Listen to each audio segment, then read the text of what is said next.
లక్ష్మీవ్రతకల్పం పాటించేటప్పుడు చారుమతి ఏ విధంగా పూజ చెయ్యాలి అనేటటువంటి విషయాన్ని ఆమె యొక్క గుణముల చేత ప్రీతి పొందినటువంటి వరలక్ష్మీదేవి ఎక్కడైతే ఆ కలశ స్థాపన చెయ్యాలని భావన చేశారో ఆ కలశ స్థాపన చేసేటటువంటి ప్రదేశాన్ని గోమయంతో శుద్ధి చేస్తారు. ఎందుచేత అంటే భూమి పవిత్రం కావాలి అంటే దానికి ఏకైక సాధనం ఏది అంటే ఒక్క గోమయంతో మాత్రమే శుద్ధి చెయ్యగలుగుతాం. ప్రపంచంలో 84 లక్షల జీవరాశులున్నాయి అని వేదం చెప్తోంది. 84 లక్షల జీవరాశులలో అన్నిటి యొక్క మలమూత్రములు దుర్వాసనతో కూడుకుని ఉంటాయి. కానీ ఒక్క గోవు యొక్క మలం మాత్రం ఎప్పుడు సువాసనతో కూడుకుని ఉంటుంది. పైగా మనకి ఏదైనా మహోత్కృష్టమైనటువంటి కార్యం చేసేటప్పుడు మనం పంచగవ్య ప్రాసనము అని చేస్తాం. పంచగవ్య ప్రాసనము అంటే ఆవు నుంచి స్రవించేటటువంటి 5 పదార్థములు: ఆవు పాలు తోడు పెట్టినప్పుడు వచ్చేటటువంటి పెరుగు, ఆ పెరుగు నుండి వచ్చినటువంటి నెయ్యి, గోవు యొక్క మూత్రము, గోవు యొక్క గోమయము అంటే గోవు యొక్క పేడ, ఈ 5టిని కలిపి సమంత్రకంగా నాలుక మీద ఉంచుతారు. అది మింగినంత మాత్రం చేత పాపములనబడేటటువంటి ఇంధనమునకు అగ్నిహోత్రంలా పనిచేసి లోపల ఉన్నటువంటి సమస్త పాపరాశి ధ్వంసం అవుతుంది అని. ఆ పాపరాశి ధ్వంసమైనటువంటి కారణం చేత ఉత్తమమైనటువంటి కర్మ చెయ్యడానికి కావలసినటువంటి అధికారాన్ని యజమాని పొందుతాడు. ఆవు నుండి స్రవించేటటువంటి పదార్థాలకి అంత శక్తి ఉంది. గోవుని పశువుగా భావన చెయ్యరు. గోవు సాక్షాత్ పరదేవతా స్వరూపం. అటువంటి పరదేవతా స్వరూపమైనటువంటి ఆ గోవు నుండి స్రవించేటటువంటి అన్ని పదార్థములు పరమ పవిత్రములే. ఆ గోమయంతో మొట్టమొదట ఎక్కడ కలశ స్థాపన చెయ్యాలనుకుంటున్నారో అక్కడ అలకాలి. అలా అలికితే తప్ప ఆ ప్రాంతమునందు ఎక్కడ కలశ స్థాపన చెయ్యాలని సంకల్పం చేశారో అక్కడ అసలు ఆ కలశలోకి దేవతాశక్తి ఆవాహన అయ్యేటటువంటి అవకాశం ఉండదు. అందుకని గోమయంతో భూశుద్ధి చేసి దాని మీద నూతన వస్త్రాన్ని పరుస్తారు. మనకి వేదంలో వస్త్రం గురించి చాలా విశేషంగా మాట్లాడతారు. అంచు లేనటువంటి బట్ట కట్టకూడదు, అంచు ఉన్నటువంటి బట్ట మాత్రమే కట్టుకోవాలి. ఎప్పుడైనా స్నానం చేసిన తరువాతైనా సరే ఒంటి మించి స్నానం చేసిన బట్టని కిందకి విడిచిపెట్టినప్పుడు దాన్ని కాలుతో పైకెత్తడం కానీ, విడిచిపెట్టిన బట్ట అయినా సరే దాన్ని పాదంతో తన్నడం కానీ చెయ్యకూడదు. ఎందుచేతనంటే దేవతలందరూ కూడా వస్త్రాన్ని ఆవహించి ఉంటారు. వేదంలో ఈ వస్త్రము యొక్క నిర్మాణ విధానము, ఆ వస్త్రమును దేవతలు ఎలా ఆవహించి ఉంటారు అన్న మాట గురించి మాట్లాడతారు. అందుకే వస్త్రానికి అంత ప్రత్యేకత. అంచు ఉన్నటువంటి బట్ట ఎవరికైనా ఇస్తే వారు 10 కాలాలు బ్రతికుండాలి అని కోరుకున్నట్టు, అలాగే ఎవరు ఇచ్చాడో ఆయన కూడా 10 కాలాలు బ్రతికుండాలి అని సంకల్పం జరిగినట్లు. అందుకే వస్త్రం ఇచ్చేటప్పుడు, బట్టలు పెట్టేటప్పుడు సాధారణంగా అంచు లేనటువంటి బట్టలు పెట్టరు, అంచు ఉన్న బట్ట ఇస్తారు. అంచు ఉన్న బట్ట అంటే పంచెల చాపు. వస్త్రద్వయం, ఎప్పుడూ కూడా ఒక్క వస్త్రాన్ని ఇవ్వకూడదు, 2 బట్టలు ఇవ్వాలి. అసలు యథాశాస్త్రంగా మాట్లాడాలి అంటే ఇంటికొచ్చినటువంటి ఒక సువాసినికి ఇచ్చేటప్పుడు కూడా 2 రవికల బట్టలు ఇవ్వాలి, కానీ ఒక బట్ట లేదు శాస్త్రంలో. వస్త్రద్వయం, 2 వస్త్రములను ఇస్తారు. కాబట్టి ఆ వస్త్రం ఇచ్చేటప్పుడు పురుషుడైతే ఎడంభుజం మీద ఉత్తరీయం ఉండాలి. ఉత్తరీయం లేకుండా ఇవ్వకూడదు, ఉత్తరీయం లేకుండా పుచ్చుకోకూడదు. ఉత్తరీయానికి అంత ప్రశస్తి ఉంది. అందుకే ఆ వస్త్రాన్ని, నూతన వస్త్రాన్ని తీసుకొచ్చి భూమి మీద పరుస్తారు. ఆ పరిచినప్పుడు అది అంచు కలిగినటువంటి బట్ట అయి ఉండాలి. అందుకే కొత్త తువ్వాలు అని వ్రాస్తూ ఉంటారు ఆ పూజ చేయించేటప్పుడు.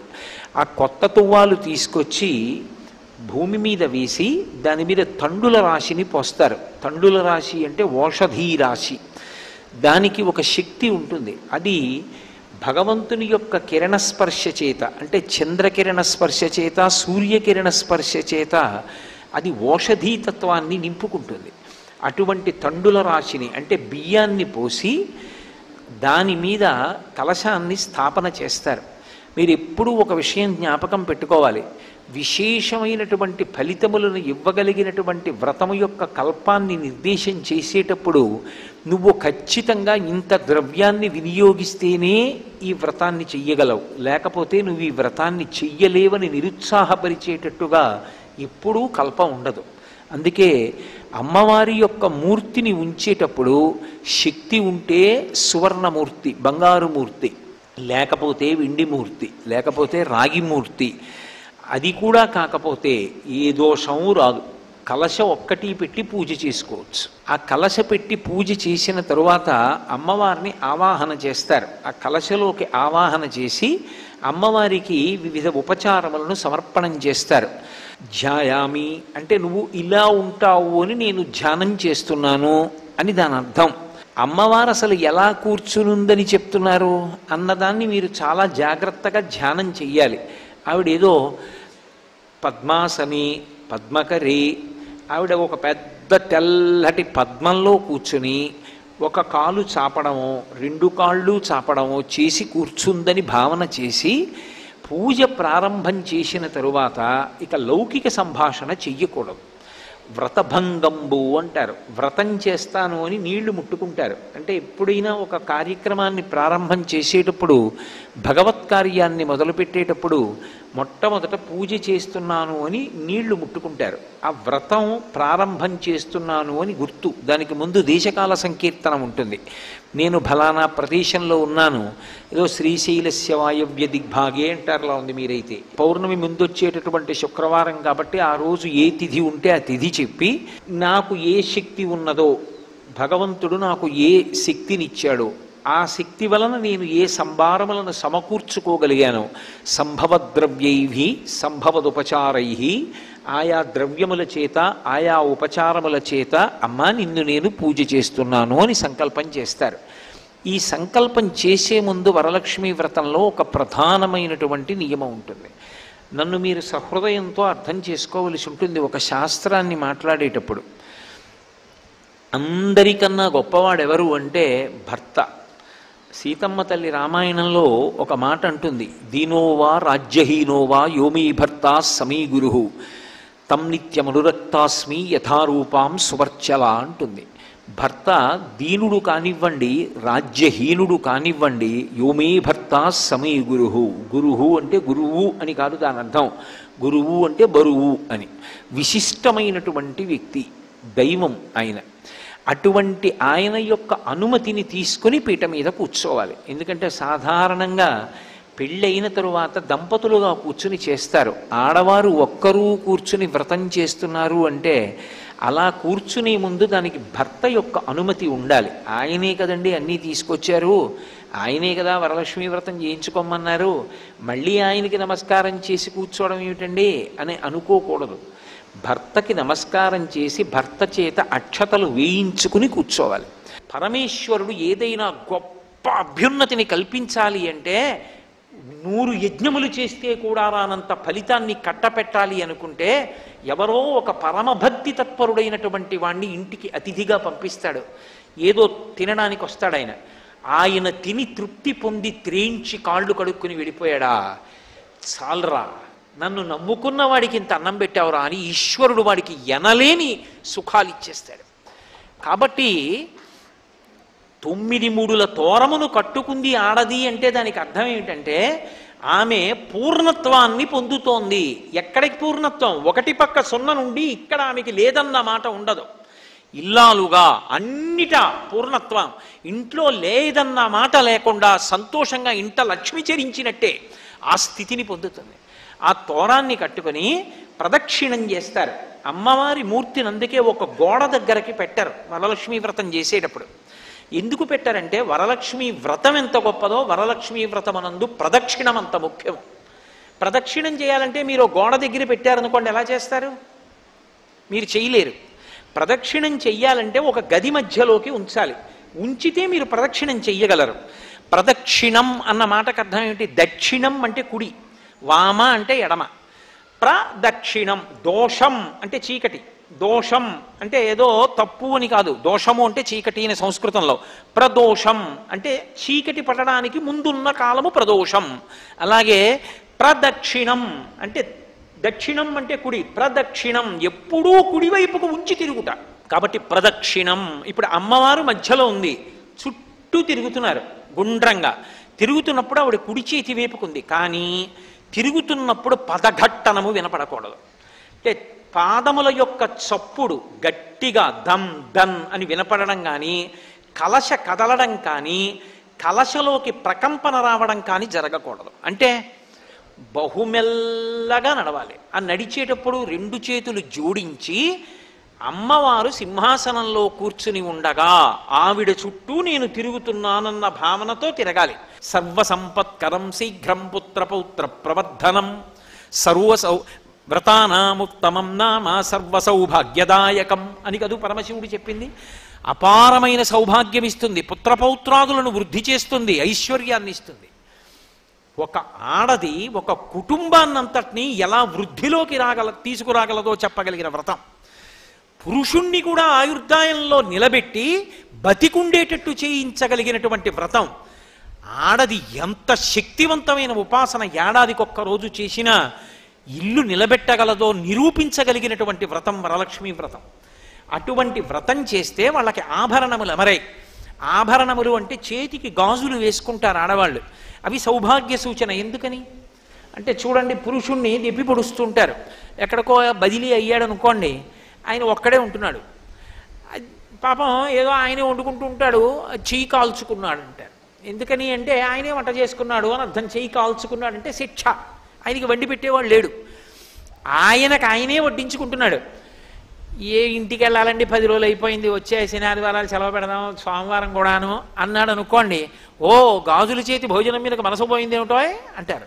గాజుల చేతి భోజనం మీదకి మనసు పోయింది ఏమిటోయ్ అన్న మాట వేళాకోళం కాదు, మీరు బాగా గుర్తుపెట్టుకోవాలి.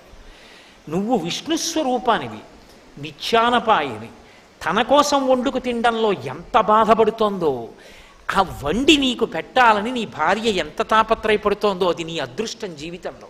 నువ్వు విష్ణుస్వరూపానివి, నిత్యానపాయిని, తన కోసం వండుకు తినడంలో ఎంత బాధపడుతోందో, ఆ వండి నీకు పెట్టాలని నీ భార్య ఎంత తాపత్రయపడుతోందో అది నీ అదృష్టం జీవితంలో.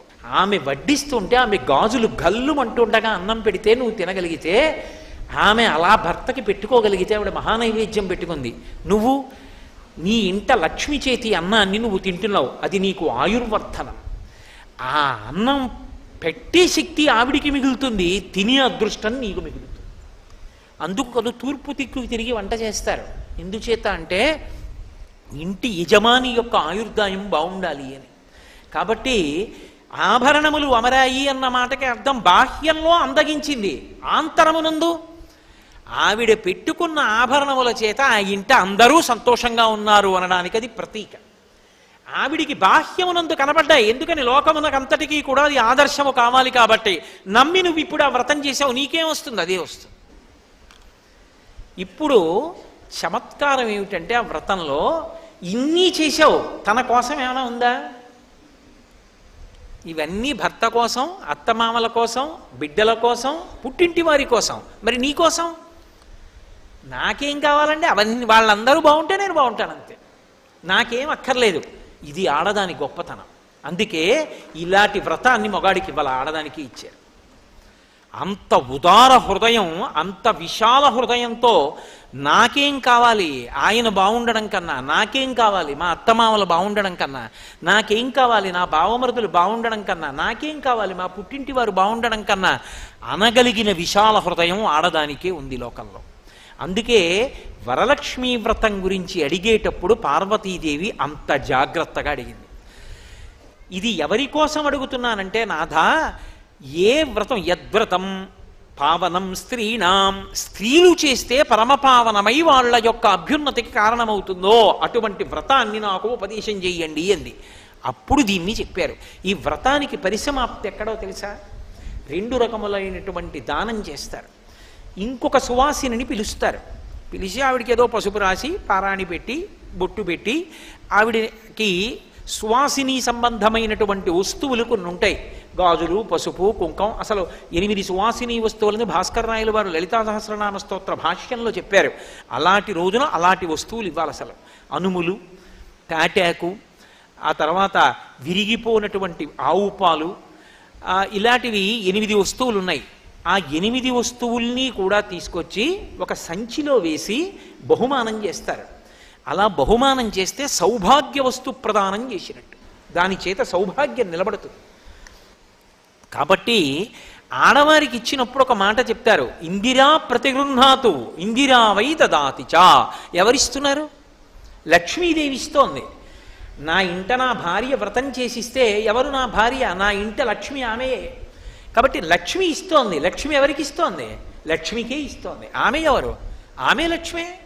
నా పక్కింటి వారి భార్య లక్ష్మి, నా ఇంట్లో నా భార్య లక్ష్మి. ఎవరికి ఇస్తున్నారు? లక్ష్మి లక్ష్మికి ఇస్తోంది. ఇందిరా ప్రతిగృహాతు ఇందిరా వై దదాతి చ. లక్ష్మి లక్ష్మికి ఇస్తోంది. ఎంత అపురూపం! లక్ష్మి లక్ష్మికి ఇస్తే లక్ష్మి పుచ్చుకుంటోంది. బింబ ప్రతిబింబముల మధ్య భేదము లేనట్టే ఈమె లక్ష్మి, ఆమె లక్ష్మి, ఇద్దరూ లక్ష్ములే. ఈమె లక్ష్మిగా ఉండి నా శాంతికి కారణం, ఆమె లక్ష్మిగా ఉండి నా అభ్యున్నతికి కారణం. ఎలా అంటే, నేను ఇలా వీధిలోకి వచ్చాను, ఎదిరింటి ఇల్లాలు బయటికి వచ్చింది. నేను వెంటనే ఆవిడ పాదాల వంక ఒకసారి చూసి మనసులో ఒక నమస్కారం చేసుకుని చెప్పులు వేసుకెళ్ళిపోయాను. ఏదో ఇలా అనలేదు, ఇలా ఒక్కసారి పాదాల వంక చూసి ఇలా కళ్ళు మూసుకుని చెప్పులు వేసుకెళ్ళిపోయాను. నా తల్లి లక్ష్మి.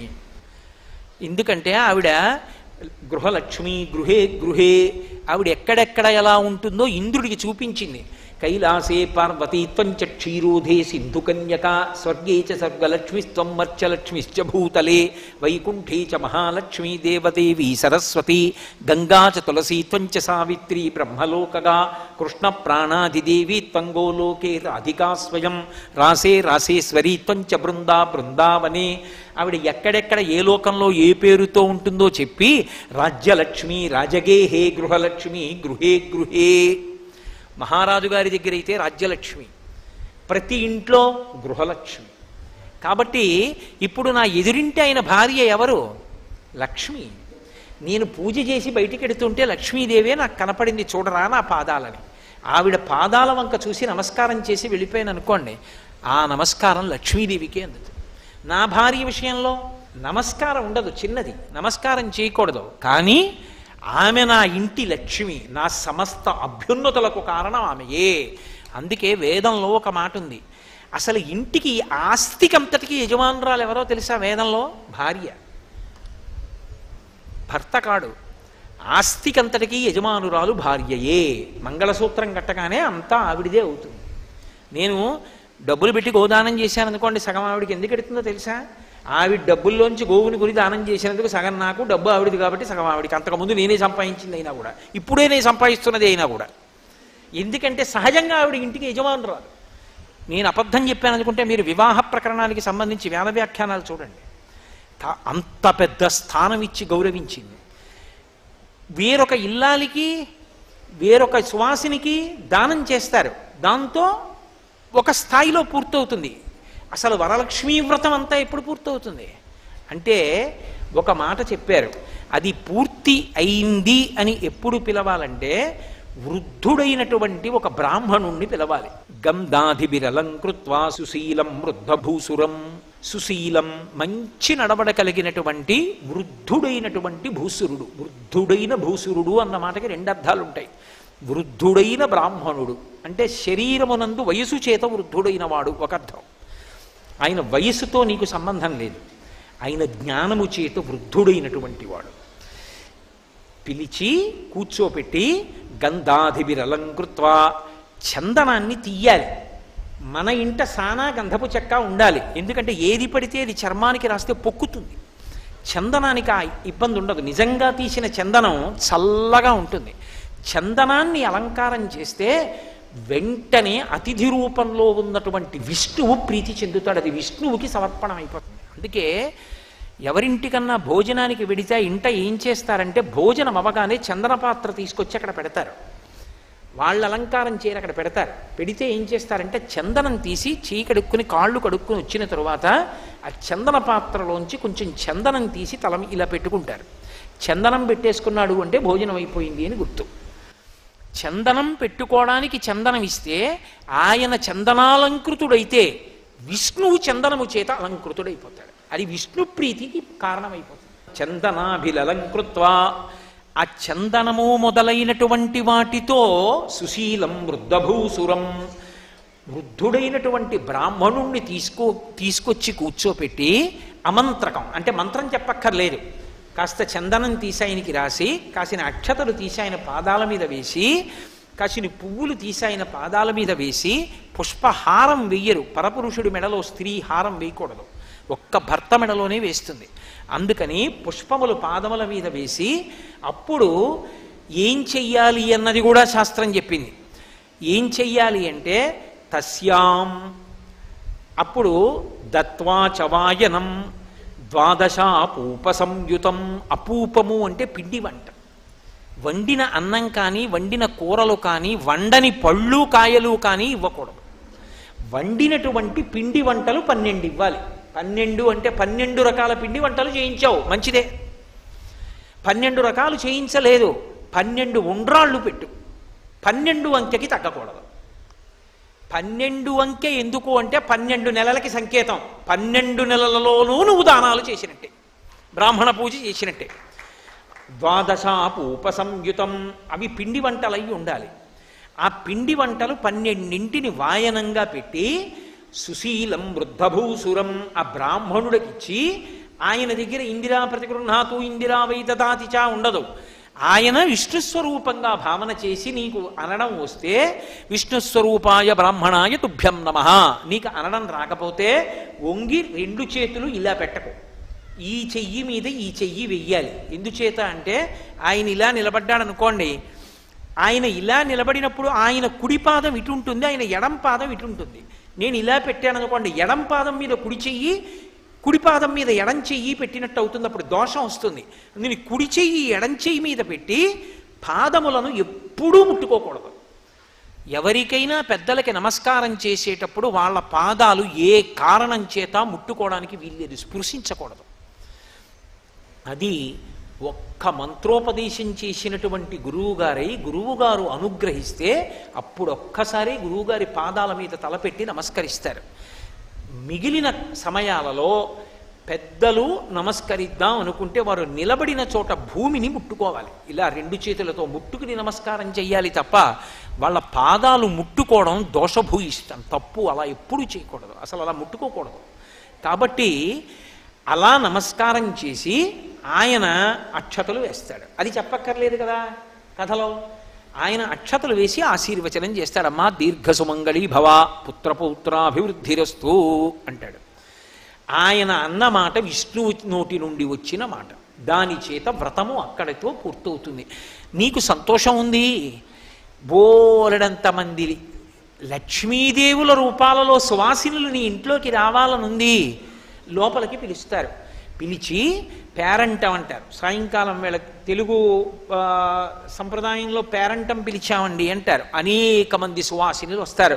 వచ్చిన వాళ్ళందరినీ లక్ష్మిగా భావించి చక్కగా పసుపు రాసి పారాణి పెట్టి వాళ్ళకి బొట్టు పెట్టి వాయినం ఇస్తారు. వాయినం ఇచ్చేటప్పుడు మళ్ళీ వండినవన్నీ ఇవ్వక్కర్లేదు, శనగలు తప్పకుండా ఇస్తారు. ఎందుకు శనగలు ఇవ్వడం అంటే శనగలకు ఒక ప్రత్యేకమైనటువంటి లక్షణం ఉంది.